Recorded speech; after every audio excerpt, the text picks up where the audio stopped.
على رسوله الكريم اما بعد آگے سیرت النبی کا یہ 16واں درس ہے۔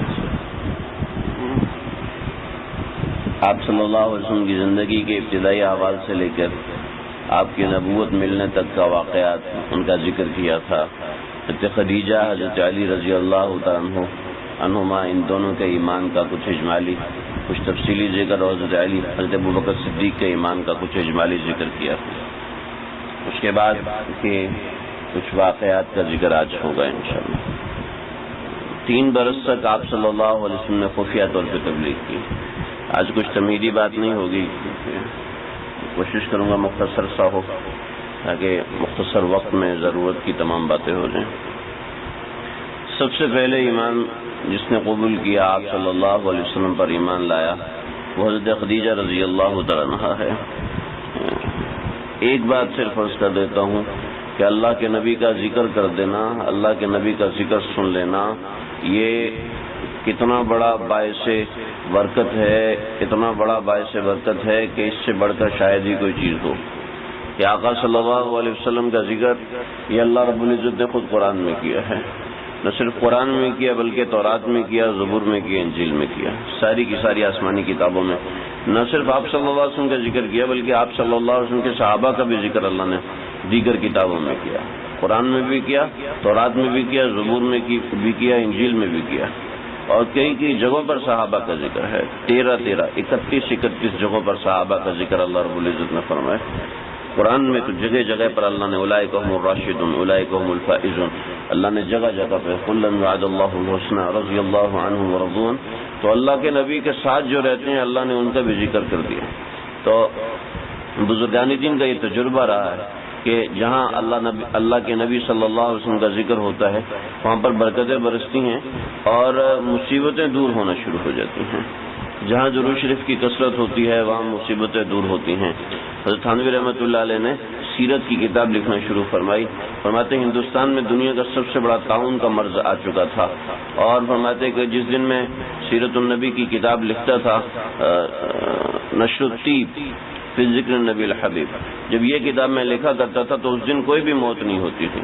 چنانچہ جب میرا یہ مشاہدہ ہوا تو میں نے اس کتاب کو لکھنا، روزانہ لکھنا شروع کر دیا، حتیٰ کہ اموات بند ہو گئی۔ ایک آپ صلی اللہ علیہ وسلم کی شان میں قصیدہ لکھا تھا جس کو قصیدہ بردہ کہتے ہیں، قصیدہ بردہ۔ هو الحبیب الذی ترجى شفاعته لكل حول من الاحوال مقتحم۔ بادشاہ کا وزیر تھا، اس کی آنکھوں میں آشوب چشم ہوا اور آنکھیں ساری کی ساری ختم ہو گئیں۔ یہ جو واقعہ ہوا تھا یہ بڑا عجیب و غریب واقعہ تھا۔ اس قصیدے کو کیا کہتے ہیں مجھے یاد نہیں، قصیدہ بردہ اس کو تو نہیں کہتے، وہ تو اور ہے، بلغ العلا بکمالہ کشف الدجی بجمالہ حسنت جمیع خصالہ۔ تو یہ تو علامہ بصیری رحمۃ اللہ علیہ نے جو لکھا کہ حسنت جمیع خصالہ، پھر سو گئے تو آپ صلی اللہ علیہ وسلم خواب میں تشریف لائے، فرمایا بصیری یہ کیوں نہیں کہتا صلو علیہ وآلہ، تو کہنے لگے کہ ہاں میں اب کہتا ہوں کہ صلو علیہ وآلہ۔ تو بڑا عجیب و غریب قصیدہ ہے۔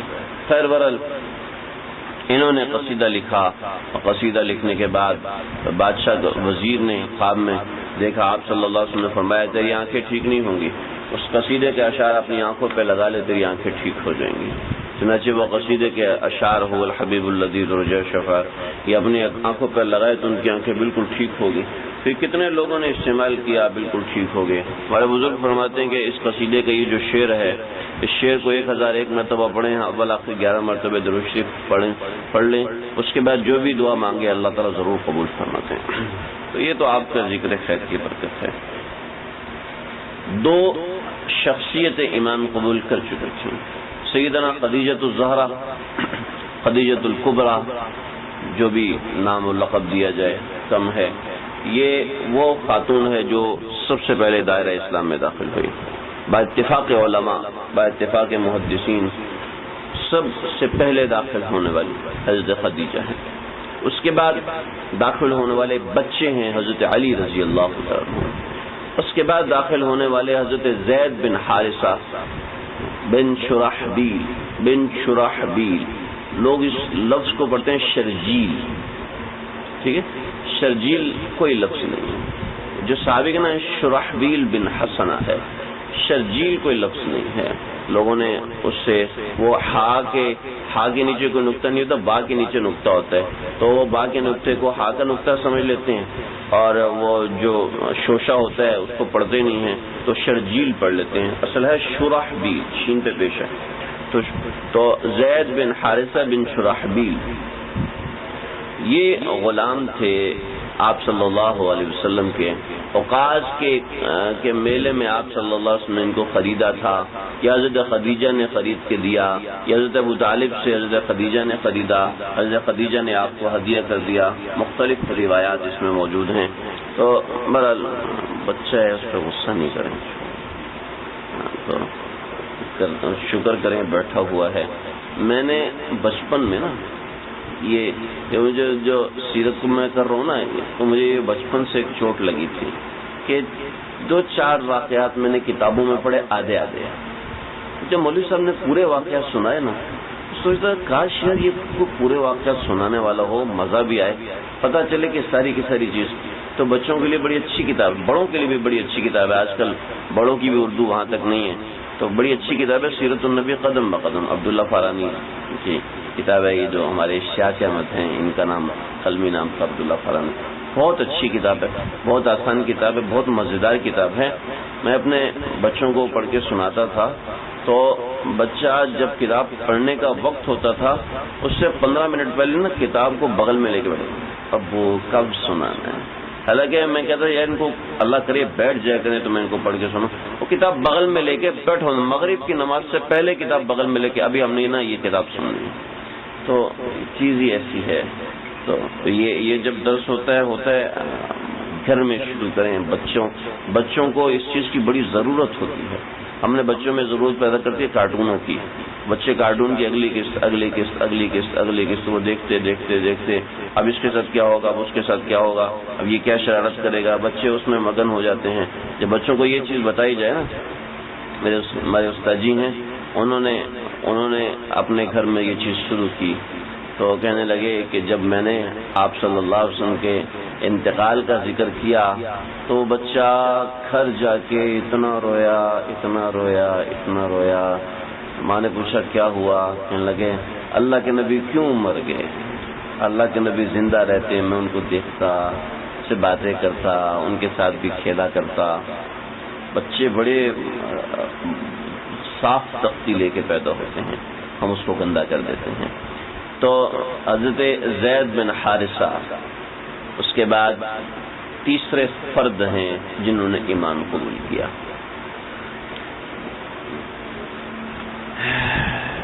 زید بن حارثہ کو خریدا تھا آپ صلی اللہ علیہ وسلم کے ایک غلام تھے، جس کو اصطلاح میں کہتے ہیں متبنہ کہتے ہیں منہ بولے کی کوئی شرعی حیثیت نہیں.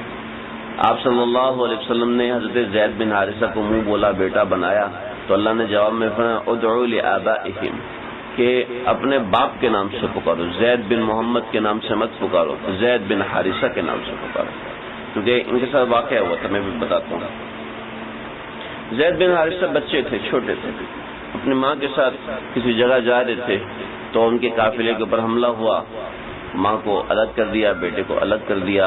ان بچے تھے، چھوٹے سے بچے تھے، ان کو غلام بنا لیا. 3-4 سال کے ہوں گے، 8 برس کی عمر میں تو آپ صلی اللہ علیہ وسلم کے پاس آئے تھے، تو غلام بنا لیا. جب غلام بنایا تو جب یہ 8 برس کے ہوئے تو کسی جگہ جا رہے تھے تو ایک آدمی آیا، اس نے دیکھا، کہتا من انت یا غلام تو کون ہے؟ کہتا من اہل مکہ، میں مکہ والوں کے ساتھ ہوں. کہنے لگا من انفسہم، کیا انہی میں سے تو ہے؟ یا اب سمجھ لیں یہ حضرت زید کا چچا تھا، ٹھیک ہے، یہ حضرت زید کا چچا تھا. اور چونکہ وہ پہچانتا تو تھا نہیں، عتیق نام تھا چچا کا، اپنے چچا کو تو پہچانتا نہیں تھا. کعب بن شرحبیل، کعب نام تھا، عتیق نام نہیں تھا. تو چچا کو تو پہچانتا نہیں، لیکن چچا نے نقوش دیکھ کے پہچان لیا یہ وہی لگتا ہے جو بچپن میں ہم سے جدا ہو گیا تھا. تو 8 برس کی عمر تھی. تو کہا تو کون ہے؟ کہا جی میں تو من انفسہم کہ اہل مکہ میں سے ہے. تو کہنے لگے نہیں اہل مکہ میں سے تو نہیں ہوں.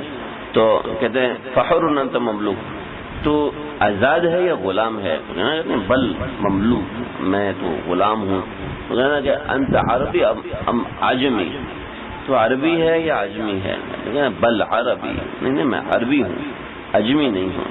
کہتے ہیں ممن اہلک، تو کون سے قبیلے کا؟ تو کہتے ہیں من بنی کلب، میں بنی کلب کے قبیلے کا ہوں.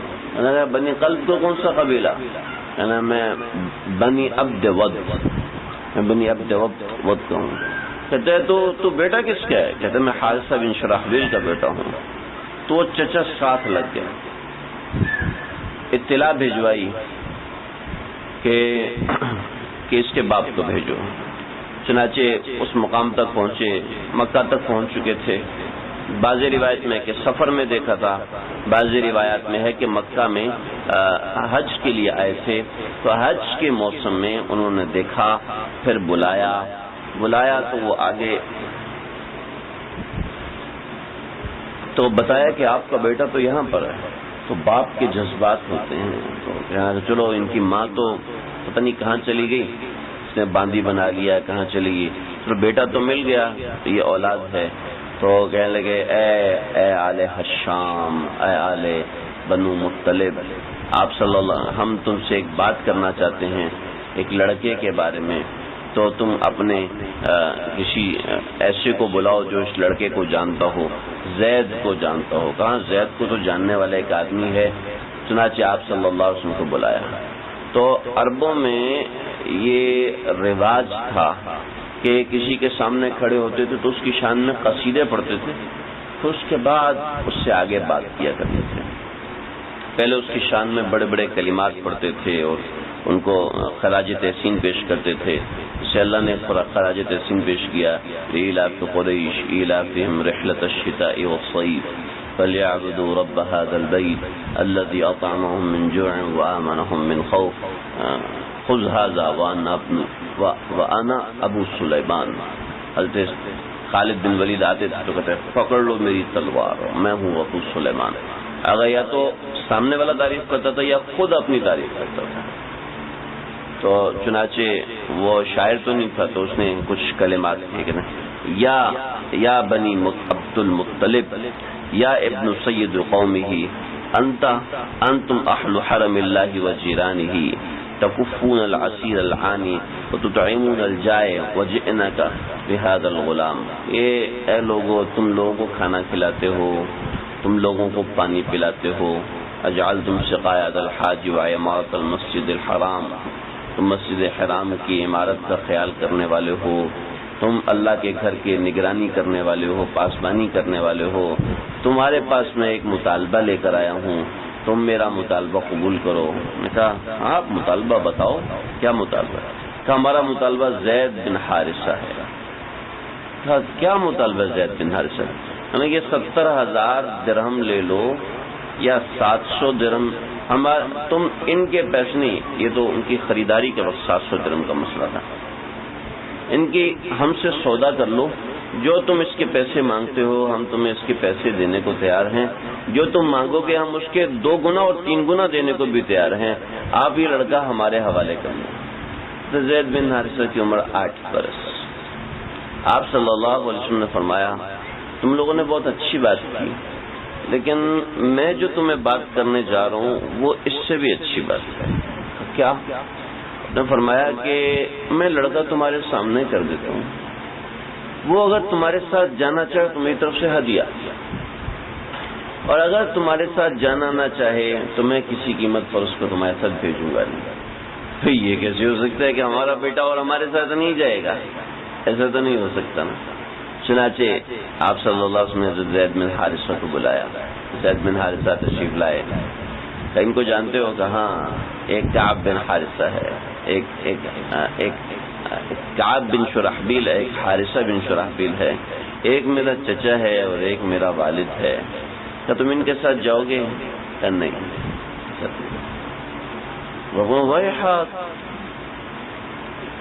انا ابو کا، میں تیرا باپ ہوں، ھذا عمو کا، یہ تیرا چچا ہے، اور تو ان کے ساتھ جانے کو تیار نہیں، تو آزادی سے غلامی کو ترجیح دے رہا ہے؟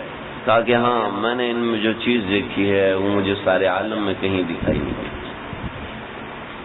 تو حیران پریشان، تو جب ان کی حیرت ختم نہ ہوئی تو آپ صلی اللہ علیہ وسلم نے زید بن حارثہ کا ہاتھ پکڑا اور کعبۃ اللہ کے پاس چلایا۔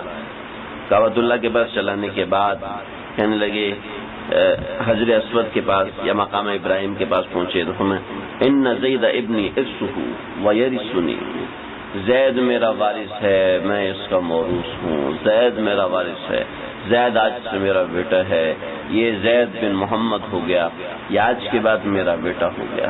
چنانچہ یہ حسن سلوک دیکھا تو کہنے لگے یہ حسن سلوک تو واقعی ایسا حسن سلوک ہے، چلو ہم آئیں گے، اس سے مل جائے کریں گے، اس کی تربیت کے لیے، اس کی ماں تو ہے نہیں، چلو ان کے پاس بڑی اچھی تربیت میں ہے تو چلو ان کے پاس رہنوں۔ عربوں میں تو رواج ہوتا تھا بچوں کو چھوٹی عمر میں دوسروں کے پاس تربیت کے لیے رکھتے تھے۔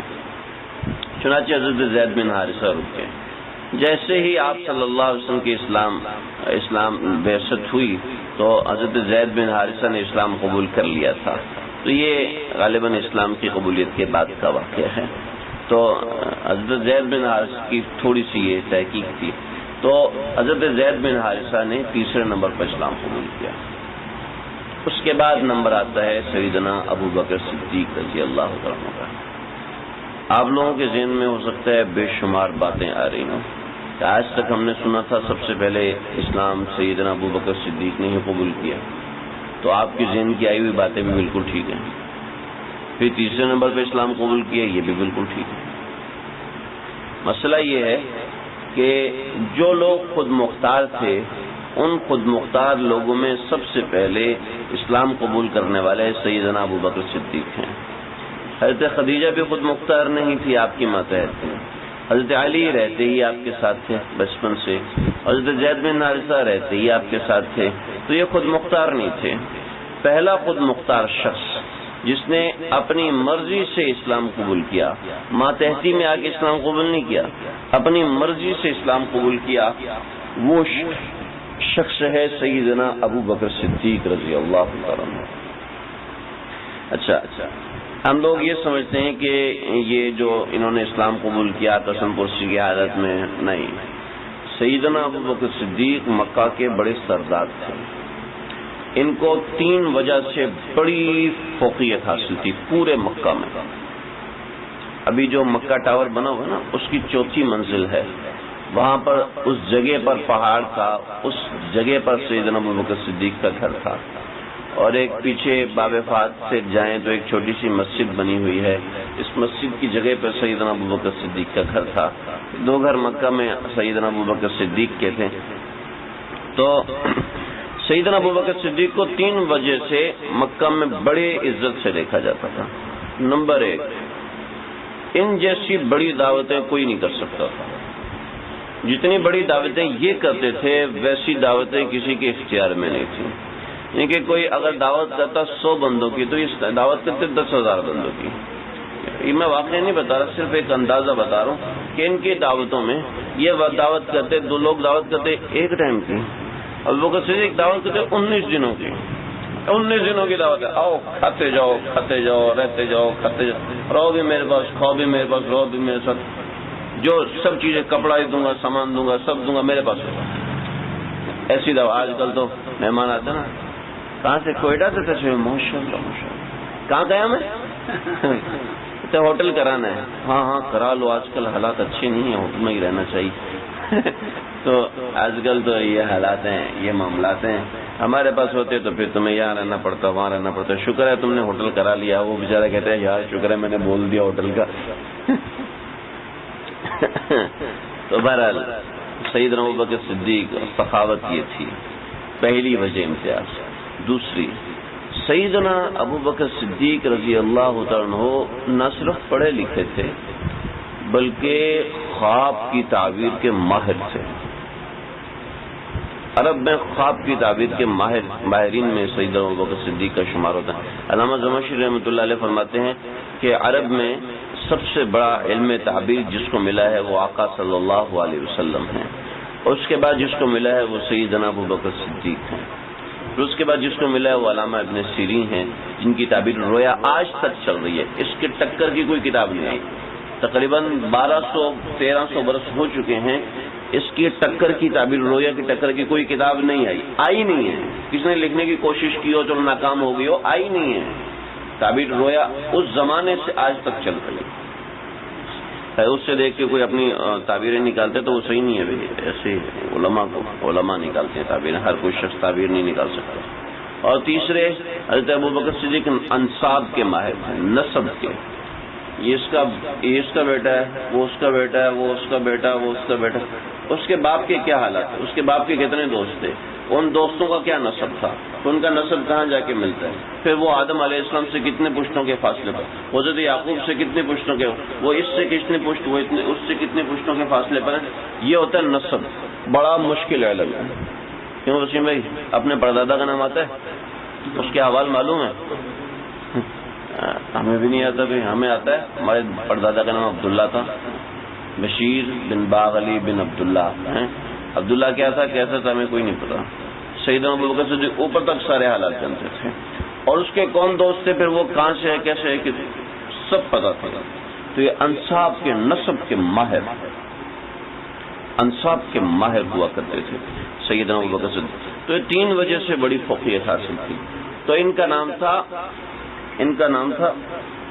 عبد الکعبہ، لقب تھا ابو قحافہ، لیکن آپ لوگ شاید زندگی میں پہلی بار سن رہے ہوں کہ ان کا نام عبد الکعبہ تھا، لقب ابو قحافہ تھا۔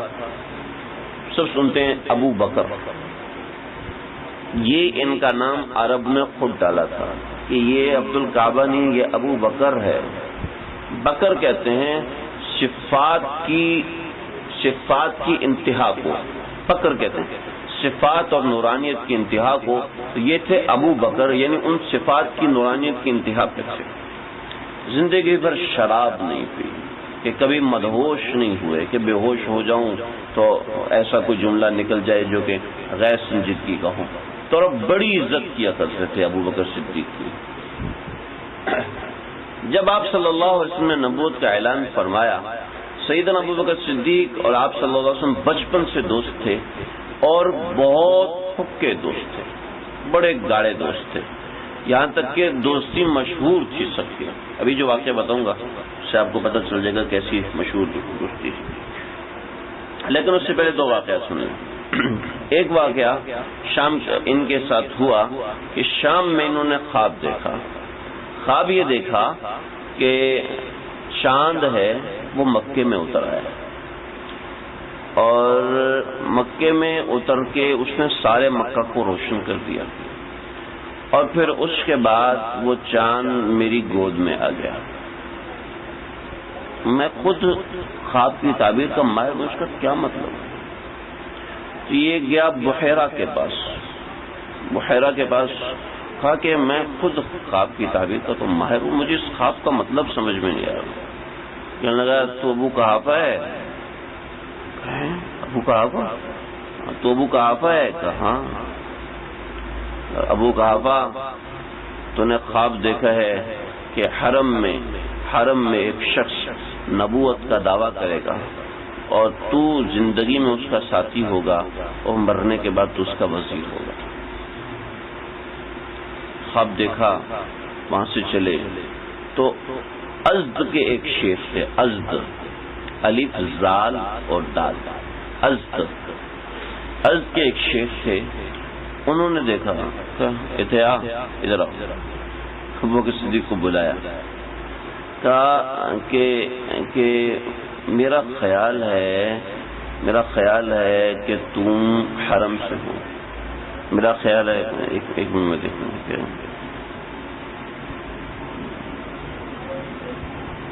کدھر چلا گیا، میں نے کہاں لکھا، کہنے لگا میرا خیال ہے، الفاظ کیسے، میں نے کہا میں دیکھ لوں،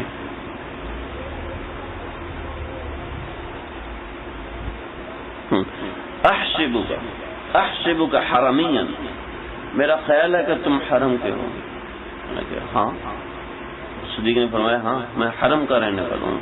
کہتے ہیں احسبک انت قریشی، میرا یہ بھی خیال ہے کہ تو قریشی ہے. ہاں میں قریشی بھی ہوں. نعم قریشی ہوں. میرا یہ بھی خیال ہے کہ تو قبیلہ تیمی، کون سا قبیلہ تھا؟ تیمین، تو قبیلہ بنی تمیم، بنی تیمی سے ہے. تیم ایک ان کا قبیلہ بنی تیم تھا، تو قبیلہ بنی تیم سے ہے. ہاں اس سے بھی ہوں. اچھا مجھے اپنا پیڑ دکھائے گا؟ ابھی یہ تو میں نہیں دکھا سکتا، پہلے آپ مسئلہ بتاؤ. کہ چلو اپنی ران دکھا دو، بائیں ران. کہا نہیں پہلے مسئلہ بتاؤ، مسئلہ کیا ہے؟ کہا کہ مسئلہ یہ ہے کہ اس مہینے میں حرم کے اندر ایک شخص نے نبوت کا دعویٰ کرنا ہے، اور اس کی ساری کی ساری علامات ہماری کتابوں میں لکھی ہوئی ہیں. اس نے نبوت کا اعلان کرنا ہے، دعویٰ کرنا ہے، اور تم جو ہو تم گورے بھی ہو اور یہ ساری صفات ہیں، اور تم ابو بکر بھی ہو، یہ ساری صفات تمہارے اندر موجود ہیں، یہ ساری علامات ہماری کتابوں میں لکھی ہوئی ہیں. دیکھ کے بتا رہا ہوں، 2 علامات ابھی تم سے پوچھنی ہیں کہ تم ان کا ساتھ دو گے، ان کے بڑے قریبی ساتھیوں میں سے ہوگے، تو وہ 2 نشانیاں مجھے دکھا دو. کہنے لگا کہ دکھانے کی ضرورت نہیں، میں بتا دیتا ہوں کہ میرے پیٹ کے اوپر کالا اور سفید، ناف سے اوپر کالا اور سفید 2 بل پڑے ہوئے، کالے اور سفید رنگ کے 2 بل پڑے ہوئے ہیں، اور ران کے اوپر میرا ایک سفید نشان ہے بہت بڑا سا، یہ مجھے معلوم ہے. اور سیدنا ابوبکر صدیق کا رنگ تھا بالکل گورا چٹا رنگ تھا. تو یہ ساری کی ساری نشانیاں میرے اندر موجود ہیں. کہتے ہیں انت ورب الکعبہ، انت ورب الکعبہ، اللہ کی قسم تو ہی ہے، اللہ کی قسم تو ہی ہے. تو جا اور میری طرف سے یہ 2 شعر یاد کر لے، اور میری طرف سے یہ 2 شعر ان کو سنا دینا، میری طرف سے پیغام ہوگا. چنانچہ آپ صلی اللہ علیہ وسلم نے نبوت کا اعلان کر چکے، دعویٰ کر چکے تھے. تو دیکھیں 2 چیزیں الگ ہیں، ایک ہے نبوت کا دعویٰ، دوسرا ہے نبوت کا اعلان. جو کفار کو مرچیں لگی تھی نا، وہ اعلان کے بعد لگی تھی. پتہ تو سب کو چل گیا تھا کہ خاموشی سے اپنا کام کر رہے ہیں، وہ چپ کر کے کرتے تو کرنے دو، ہمیں اس سے کیا، خاموشی سے کر رہے ہیں ٹھیک ہے کرنے دو. لیکن جب اعلان کر کے چیز سامنے آئی تو پھر انہوں نے علی الاعلان مخالفت، ایسی مخالفت کی، وہ آگے ذکر ہوگا. تو سیدنا ابوبکر صدیق رضی اللہ عنہ واپس تشریف لائے، تو وہاں پر کھڑے تھے عقبہ بن ابی معیط، شیبہ، ربیعہ، ابو جہل اور ابو البختری. یہ 5 لوگ کھڑے ہوئے تھے. کہنے لگے ابو بکر جلدی سے آؤ. کیا ہوا؟ کہا وہ ابو طالب کا یتیم ہے نا، اس نے نبوت کا دعویٰ کیا ہے. اگر ہمیں تمہارا انتظار نہ ہو تو ہم اس کو سیدھا کر لیتے ہیں. تمہارا دوست ہے، تم جاؤ اور تم نقل کفر نباشد. ایسے انہوں نے کہا ہم صبر نہ کرتے اگر تمہارا انتظار نہ ہوتا. اب تم آ گئے ہو، تم جاؤ اس کا خیال کرو. ابوبکر صدیق نے سوچا ہوگا کہ میں تو انتظار ہی اسی کے کرا تو مجھے پتہ چلے.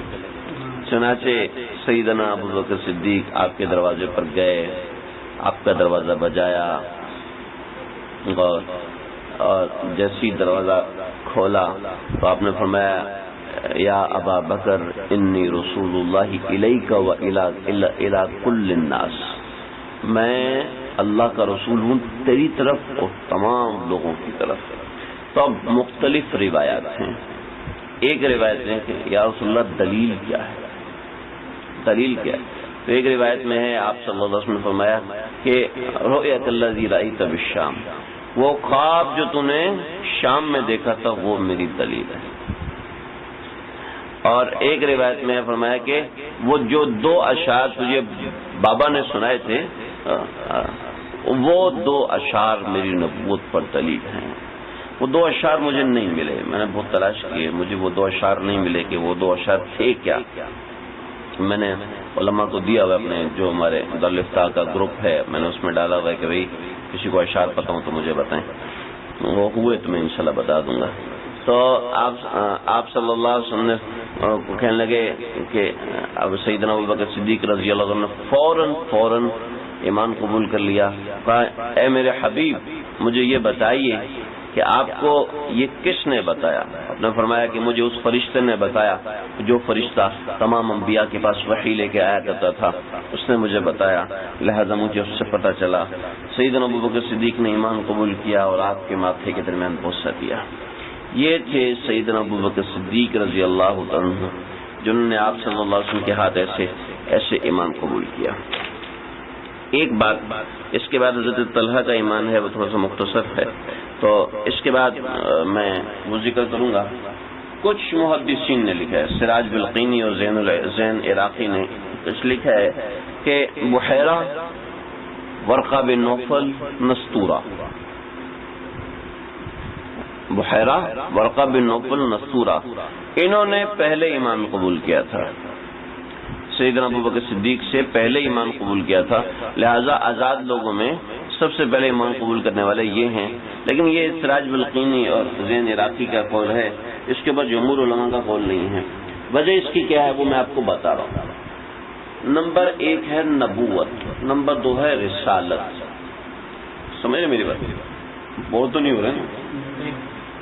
نمبر 1 ہے نبوت، نمبر 2 ہے رسالت. نبوت تو آپ کو پیدا ہوتی ملی ہوئی تھی، ٹھیک ہے. رسالت 40 برس کی عمر میں ہوئی.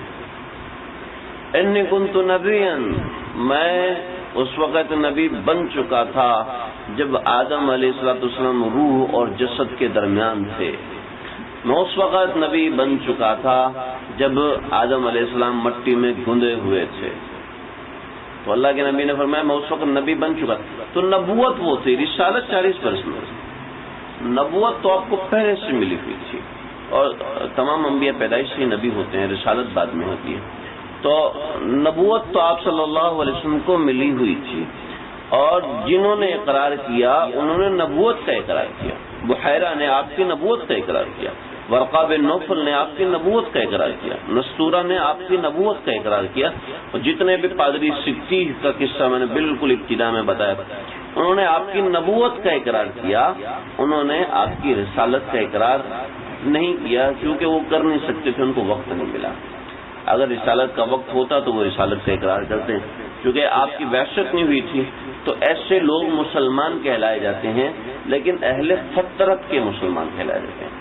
زمانہ رسالت کے مسلمان نہیں کہلائے جاتے، اہل فطرت. فطرت کا مطلب ہے، فطرہ کہتے ہیں رکنے کو، ٹھیک ہے.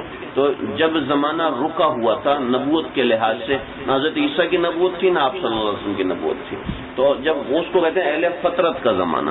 تو یہ اہل فطرت ہیں، یہ اہل اسلام نہیں ہیں، لیکن یہ اہل فطرت ہیں، یہ بھی جنت میں جائیں گے. بات سمجھ میں آئی؟ چنانچہ آزاد لوگوں میں سب سے پہلے ایمان قبول کرنے والے سیدنا ابوبکر صدیق رضی اللہ تعالیٰ عنہ ہیں. آزاد لوگوں میں دوسرے آدمی جنہوں نے ایمان، حضرت خدیجہ بھی آزاد تھی. آزاد سے مراد ہیں انڈیپینڈنٹ، جو اپنا الگ ایک نظام چلاتے ہیں. اصطلاحی آزاد مراد نہیں ہے. دوسرا حضرت طلحہ رضی اللہ تعالیٰ عنہ، طلحہ بن عبداللہ رضی اللہ تعالیٰ عنہ. یہ میں بس مختصر بتاؤں گا. یہ بصرہ میں تھے، اور بصرہ میں ایک عیسائی راہب نے اپنے خانقاہ سے لوگوں کو آواز لگائی، لوگوں تم میں سے جو حج سے آئے ہو تو میرے سامنے آ جاؤ. لوگ سامنے آ گئے. کہا تمہارے ساتھ کوئی ایسا آدمی آیا جو حرم کا رہنے والوں؟ کہا ہاں آیا ہوا ہے. کہا کون ہے؟ کہا یہ طلحہ ہے. طلحہ کو آگے کر دیا. کہا یہ بتاؤ کہ احمد کا ظہور ہو گیا. کون ہے احمد؟ تو احمد بن عبداللہ بن عبد المطلب بن ہاشم، اس کا ظہور ہو گیا؟ کہا نہیں. کہا اس مہینے میں اس کا ظہور ہونا تھا، جب تم واپس جاؤ گے تو اس کا ظہور ہو چکا ہوگا، اس پر ایمان قبول کر لینا، کامیاب رہو گے، ورنہ خسارے میں رہو گے. کہ ایسا نہ ہو کہ اس کی حکومت جب پھیل جائے تو پھر تم ایمان قبول کرو، پھر دیر کرنے والوں میں سے ہو جاؤ. لہذا جلد اس کے ہاتھ پہ ایمان قبول کر لینا. چنانچہ حضرت طلحہ آئے، اور حضرت طلحہ پہنچ کے سیدھے ابو بکر صدیق رضی اللہ تعالیٰ عنہ سے ملے اور بتایا، اور سیدنا ابو بکر صدیق نے حضرت طلحہ کو اٹھایا، آپ صلی اللہ علیہ وسلم کے پاس لے کر گئے اور آپ کے ہاتھ پر ایمان قبول کیا۔ بڑا طویل واقعہ میں نے تھوڑا سا ذکر کیا ہے۔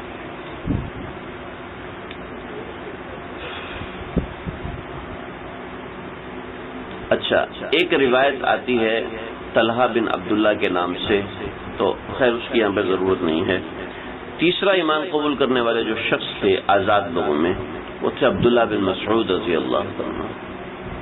یہ میں صرف 3-4 لوگوں کا ذکر کروں گا تاکہ ابتدا کے کچھ لوگوں کا ذکر تفصیل سے ہو جائے، پھر اس کے بعد کے بس ایک اور ابو ذر غفاری کا ذکر میں انشاءاللہ کہیں تفصیل سے ذکر کروں گا، اس میں بہت بڑی باتیں ہیں، تو ابھی وقت بھی ہو رہا ہے تو پھر کبھی ذکر کروں گا عبداللہ بن مسعود کا، اور ایک اور واقعہ بس۔ حضرت عبداللہ بن مسعود جو تھے وہ انتہائی چھوٹے قد کے تھے، انتہائی چھوٹے قد کے ایسے تھے، پنگا مکوا عبداللہ، یا عبداللہ کا ذکر ہو رہا ہے اور آپ گپے لگا رہے ہیں۔ عبداللہ کو ان کے والد اپنے نام کی طرف منسوب نہیں کرتے تھے، کہتے یہ ابن ام معبد ہے، ان کی ماں کا نام تھا ام معبد۔ تو اتنے چھوٹے قد کے تھے، ان کا قد تھا 1 گز۔ 1 گز کتنا؟ 3 فٹ ہوتا ہے نا، ان کا قد تھا صرف 1 گز، اور یہ صاحب النعلین والوسادہ، یہ صاحب النعلین اور آپ صلی اللہ علیہ وسلم کی چپل اٹھاتے تھے، آپ کا تکیہ سنبھالتے تھے، اور یہ 1 گز کے تھے، اور ابو جہل کے سینے پر سوار ہو کے اس کی گردن اتاری تھی۔ ابو جہل نے نا ان کو تھپڑ مارا، تو جیسا حقیر جس کو باپ نے اپنے نام سے کاٹ دیا، تو ایمان قبول کرے گا تو اور کون ایمان قبول کرے گا، جاؤ تو تھپڑ مارا۔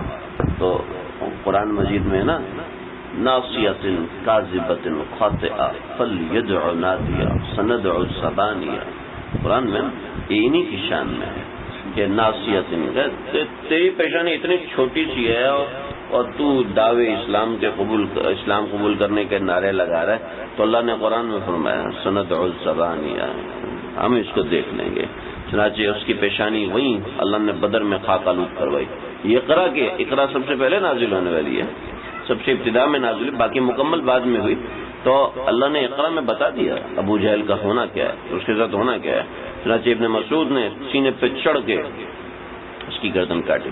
تو ابن مسعود کے اسلام لانے کا واقعہ کچھ ایسے ہوا کہ یہ بکریاں چلاتے تھے، عقبہ بن ابی معیط کی، تو بکریاں چلا رہے تھے، تو آپ صلی اللہ علیہ وسلم ابو بکر صدیق کے ساتھ وہاں پہنچے، وہ بھوک لگی ہے، کوئی بکری کا دودھ دے سکتے ہو؟ کہا نہیں، میں تو امین ہوں، میری اپنی بکریاں نہیں ہیں، میں تو دودھ نہیں دے سکتا، میرے لیے تو مالک کی طرف سے اجازت نہیں ہے۔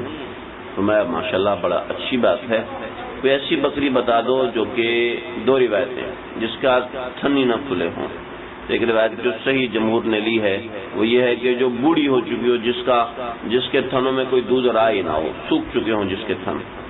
ہاں یہ بکری ہے، برتن لے آؤ، برتن لایا، آپ نے ہاتھ لگایا تو وہ تھن جاگ گیا، اس میں سے دودھ دھویا، دودھ دھونے کے بعد آپ صلی اللہ علیہ وسلم نے اس کو پیا، پھر فرمایا کہ تھنوں ویسے ہی ہو جاؤ جیسے تم تھے، چنانچہ تھن ویسے ہی ہو گئے۔ آپ صلی اللہ علیہ وسلم کا وہ یہ معجزہ دیکھا، یہ دیکھ کر یا بعد میں عبداللہ بن مسعود مسلمان ہو گئے۔ آپ نے فرمایا عبداللہ بن مسعود ہے تو چھوٹا، لیکن اس کا وزن اتنا ہے کہ ساری امت پر یہ اکیلا بھاری ہے۔ اگر اس کو ترازو کے ایک پلڑے میں رکھ دیا جائے اور امت کو دوسرے پلڑے میں رکھ دیا جائے تو یہ اکیلا بھاری ہے۔ ان کا مقام اتنا بڑا تھا، ایسا بڑا مقام۔ خیر موقع بموقع ان کے ذکر بھی آتے رہیں گے۔ بس آخری قصہ جو ذکر کرنا ہے بڑا اچھا واقعہ ہے، وہ میں اس لیے ذکر کروں۔ خالد بن سعید بن عاص رضی اللہ عنہ کا واقعہ ہے۔ حضرت خالد بن سعید بن عاص نے نا 2 خواب دیکھے تھے۔ پہلا خواب یہ دیکھا کہ مکہ میں ہر طرف اندھیرا ہے، اور ایسا اندھیرا کہ اپنا ہاتھ دکھائی نہیں دے رہا۔ انہوں نے خواب میں دیکھا اتنا گھپ اندھیرا، پھر کہا کہ زمزم کے کنویں کے پاس سے ایک نور نکلا، اس سے پہلے حرم خانہ کعبہ روشن ہوا، پھر حرم روشن ہوا، پھر حرم روشن ہوتے ہوتے پورا مکہ روشن ہو گیا، پھر وہ نور مدینہ کی طرف روانہ ہوا اور مدینہ کو اتنا زیادہ روشن کر دیا کہ مدینہ کی کھجوریں مجھے نظر آنا شروع ہو گئی. تو انہوں نے یہ خواب اپنے بھائی کو سنایا، عمر بن سعید کو. تو عمر بن سعید بڑے سمجھدار آدمی تھے، بڑے سمجھدار. کہنے لگے کہ لگتا ہے کہ عبد المطلب کی اولاد میں کوئی بڑا کام ہونے والا ہے. تو کیا ہوا؟ یہ آپ کی نبوت کے اعلان سے کے دعوے سے 3 دن پہلے خواب دیکھا تھا کہ لگتا ہے عبد المطلب کی اولاد سے کوئی نیک کام ہونے والا، کوئی بڑا کام ہونے والا ہے. کیونکہ عبد المطلب کو اسماعیل سے ایسی نسبت تھی، بالکل ابتدا میں بتایا تھا کہ اسماعیل کا بند ہوا پڑا کنواں عبد المطلب نے کھول لیا تھا. زمزم بالکل بند ہو چکا تھا نا، تو عبد المطلب نے وہ کنواں کھول لیا، تلاش کر لیا. تو یہ عبد المطلب کے خاندان سے ہی کوئی کام ہونے والا ہے. چنانچہ اسی کی وجہ سے یہ فتوحات حاصل ہوں گی. چنانچہ یہ خواب آیا گیا ہو گیا، آپ نے نبوت کا دعویٰ کیا. تو حضرت خالد بن سعید بن عاص نے خواب دیکھا کہ جہنم ہے. بعض روایتوں میں آگ کا بہت بڑا گڑھا ہے، دوسری روایتوں میں جہنم ہے، اس کی آگ سیاہ ہے اور لپک رہی ہے، اور بڑا خوفناک منظر، بہت دہشتناک منظر تھا. لگے کہ میرا باپ مجھے پکڑ کے جہنم کی طرف دھکا دے رہا ہے، تو آپ صلی اللہ علیہ وسلم مجھے پکڑ رہے ہیں اور مجھے جہنم سے پیچھے کی طرف نکال رہے ہیں. میں اٹھا، میں نے یہ خواب ابوبکر صدیق کو جا کے سنایا. تو کہنے لگی کہ چلو میرے ساتھ. آپ صلی اللہ علیہ وسلم کے پاس لے کر گئے. جب دیکھا تو وہی چہرہ تمتما رہا تھا، وہی چہرہ مسکرا رہا تھا جو خواب میں دیکھا. برداشت نہیں ہوئی، ہاتھ بڑھائے، ایمان قبول کر لیا. تو یہ حضرت خالد بن سعید یہ 5ویں آدمی ہیں جنہوں نے ایمان قبول کیا. چوتھے آدمی سیدنا ابو ذر غفاری ہیں، اور 5ویں آدمی حضرت خالد بن سعید ہیں جنہوں نے ایمان قبول کیا. پھر حضرت خالد بن سعید نے اپنا خواب سنایا کہ میں نے خواب دیکھا تھا آپ کی نبوت کے دعوے سے 3 روز پہلے کہ ایک روشنی، اندھیرا ہے اور ایک روشنی زمزم کے کنویں کے پاس سے نکلی ہے. آپ نے فوراً فرمایا کہ خالد وہ روشنی میں ہی تو تھا. پورا خواب سنے بغیر فرمایا خالد وہ روشنی میں ہی تو تھا، اب تم میری روشنی میں داخل ہو. آئندہ پورا مکہ بھی میری روشنی میں داخل ہو جائے گا، پھر مدینہ بھی داخل ہو جائے گا. اللہ تعالیٰ ان حالات کو سمجھنے کی توفیق عطا فرمائے. آپ نے اللہ کی قسم کہی کہ اللہ کی قسم وہ نور میں ہی تو ہوں، میں اللہ کا رسول ہوں. حضرت خالد بن سعید پہلے شخص ہیں جس نے اپنے والد کو بد دعا دی، اور یہ پہلے شخص ہیں جس نے بسم اللہ الرحمن الرحیم لکھی. اس سے پہلے امت محمدیہ میں کسی نے بسم اللہ الرحمن الرحیم نہیں لکھی. تو یہاں تک ہمارا قصہ پہنچا کہ جو پڑھے لکھے لوگ تھے، ان پڑھے لکھے لوگوں میں جو سب سے زیادہ پڑھے لکھے تھے سیدنا ابوبکر صدیق، جو عالم تھے، پڑھے لکھے تھے، وہ مسلمان ہوئے. پھر دوسرے سب سے زیادہ پڑھے لکھے ہوئے حضرت طلحہ، وہ مسلمان ہوئے. پھر تیسرے پڑھے لکھے ہوئے حضرت عبداللہ بن مسعود مسلمان ہوئے. پھر چوتھے حضرت ابو ذر غفاری، یہ پڑھے لکھے نہیں تھے. اور 5ویں حضرت خالد بن سعید. اسلام کی ابتدا کے جو لوگ ہیں وہ پڑھے لکھے تھے. سمجھ میں یہ آیا کہ پڑھے لکھے لوگ شعور والے ہوتے ہیں، سینسیبل ہوتے ہیں. تو تعلیم کی طرف توجہ دینی چاہیے، چاہے دنیاوی تعلیم ہو چاہے دینی تعلیم ہو. تعلیم کی طرف توجہ دینی چاہیے، اس سے انسان کو شعور حاصل ہوتا ہے. تو معلوم ابو جہل جو پڑھا لکھا نہیں تھا، اس نے مخالفت کی. مخالفت کے اندر کیسی مخالفت کی کہ زبان درازی کرتا. ابو لہب پڑھا لکھا نہیں تھا، مخالفت کا اترایا. تو یہ کچھ حضرت عمار بن یاسر کا ایمان ہے، عمران بن حسین کا ایمان ہے، چند ان لوگوں کا ایمان ہے، اور وہ میں کچھ اجمالاً ذکر کروں گا یا اگلے درس میں انشاءاللہ ذکر کروں گا. اس کے بعد آپ صلی اللہ علیہ وسلم 3 برس تک دار ارقم میں رہے، تقریباً 28-29 لوگ ایمان قبول کیا. پھر اس کے بعد آگے کے واقعات ہیں، اللہ سمجھنے کو. السلام علیکم ورحمۃ اللہ. ان کے والد نے کہا تھا، بیمار ہو گئے کہنے لگے میں اس وقت تک اپنا علاج نہیں کروں گا جب تک محمد اپنی تبلیغ بند نہیں کر دیتا. تو ان کے بیٹے نے کہا کہ اللہ کرے میرا والد ٹھیک ہی نہ ہو، اسی مرض میں مر جائے، اسی مرض میں انتقال.